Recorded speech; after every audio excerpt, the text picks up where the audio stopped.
what keeps touring interesting? Doing a lot of writing. Yeah, that's keeping touring interesting for me at the moment. Do you ever get to see much of the city you're in? I know that you don't have much time there, but do you ever actively go out and see stuff? Yeah, I try. Yeah, but I think if you try and do that too much, you end up killing yourself with because it's like permanently being on a holiday. Yeah, I try and see some of the places. Yeah. So the new songs that you're writing when you're on the road, are they inspired by travelling on the road? I think they're inspired by lots of things. I think touring is a very extreme situation where you have no sleep, and then you have these massive highs along with these massive lows, and I think that it makes for good songwriting because it's dramatic, you know.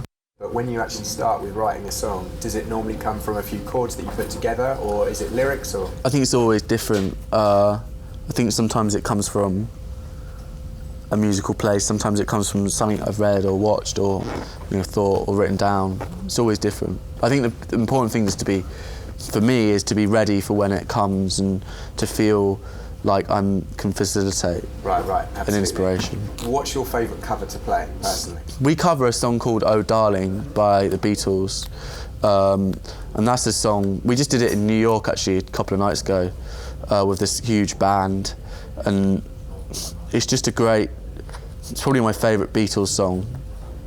It's just a great song to play live. We often play it live. I can't stop playing it live. And your favourite cover that anyone has done? My favourite cover that anyone has done is probably Cry Me a River by Joe Cocker, which is quite a classic answer, but if anyone's never listened to Mad Dogs and Englishmen by Joe Cocker, that is the album you should all listen to. Let that be a lesson to you. Mad Dogs and Englishmen by Joe Cocker. It's Leon Russell playing piano, and it's the most incredible live album that's ever made. That or 171170. Don't listen in albums. Live albums are amazing. And do you still listen to vinyl yourself? Yeah, but it's difficult to transport a record player around. So you wait till you get home? And trying to get through immigration causes many arrests. I can imagine. And are you picking records up while you're still on the road? Not really, no. I just don't have enough space, but I do listen to a lot of music on the road, as much as I can. What new stuff are you listening to at the moment? Well, I just bought that London Grammar record. I thought that was really cool. New Arctic Monkeys. Quite like that band, The Stripes. So if you could pick a dream Glastonbury headliner, who would you pick?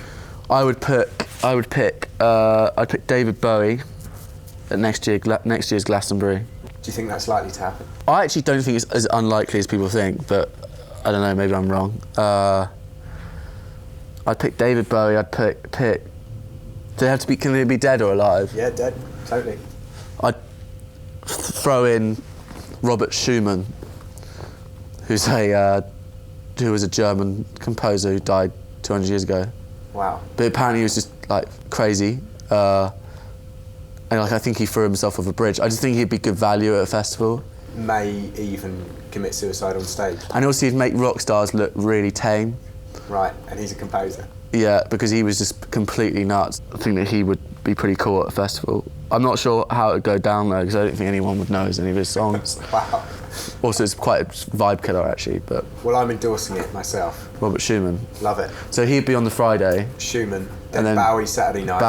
Bowie Saturday night, and then... Sunday? Sunday, I'd have Billie Holiday. Wow. Yeah. That's a nice triple bill there. Just to avoid Billie Holiday and Robert Schumann meeting, they just wouldn't, that would be it. One of them wouldn't perform. Right. So I think they'd fall in love and then it'd self-implode through euphoric feelings. It's a beautiful picture. So lastly, I just want to ask about what the plans are for the rest of the year. What are you doing up until Christmas that's of note? We start a tour at the end of this week in America, and that pretty much takes us up to, well, we then come back and do the UK tour, and then we start the European tour, and that takes us up to sort of middle December. Thank you very much for your time, and enjoy supporting Elton John. Thank you very much. Thank you for your time. And I saw